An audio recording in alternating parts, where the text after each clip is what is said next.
Le numéro inédit de Zone Interdite ce dimanche 12 mars est consacré au combat des soignants pour sauver les hôpitaux en bout de souffle. Télé Loisirs vous propose un extrait exclusif et bouleversant de Françoise, retraitée, dont le mari est décédé aux urgences. Un récit dramatique.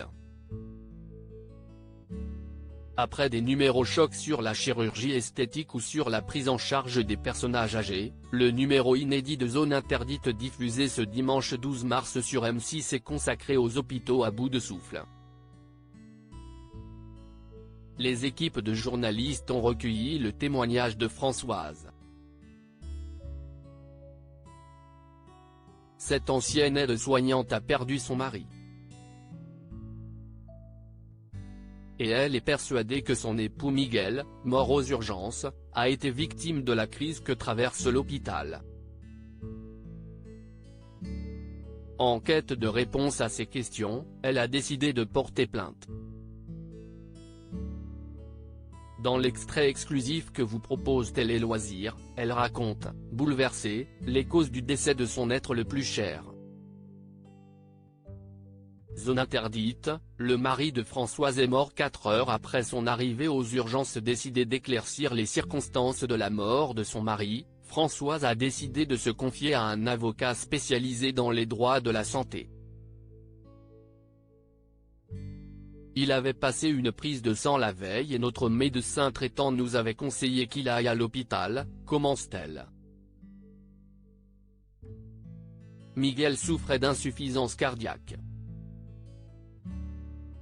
Malgré un document donné par son médecin, lui permettant d'être pris en charge rapidement, le retraité est installé sur un brancard. Il ne ressortira jamais. On s'était fait un petit bisou, se souvient Françoise en expliquant qu'après 1 heure, son époux lui avait indiqué de rentrer à la maison. Il m'a dit à tout à l'heure, sauf que 4 heures après, l'hôpital la rappelle pour lui annoncer la mauvaise nouvelle. Il y a une non-assistance à personne en danger en pleurs. Françoise continue malgré tout son récit de plus en plus glaçant.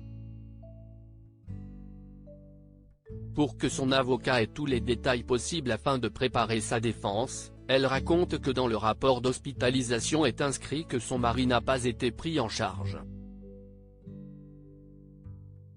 Pour moi, il y a une non-assistance de personnes en danger.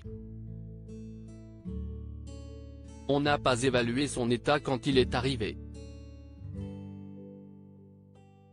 Peut-être aurait-il été sauvé, je ne sais pas, témoigne-t-elle, inconsolable. Aujourd'hui, elle souhaite connaître la vérité. Je voudrais savoir de quoi il est mort et pourquoi on ne s'est pas occupé de lui, lâche-t-elle. À lire aussi Zone Interdite, M6, le témoignage glaçant de Bernadette, 72 ans, humiliée et violée par des aides à domicile.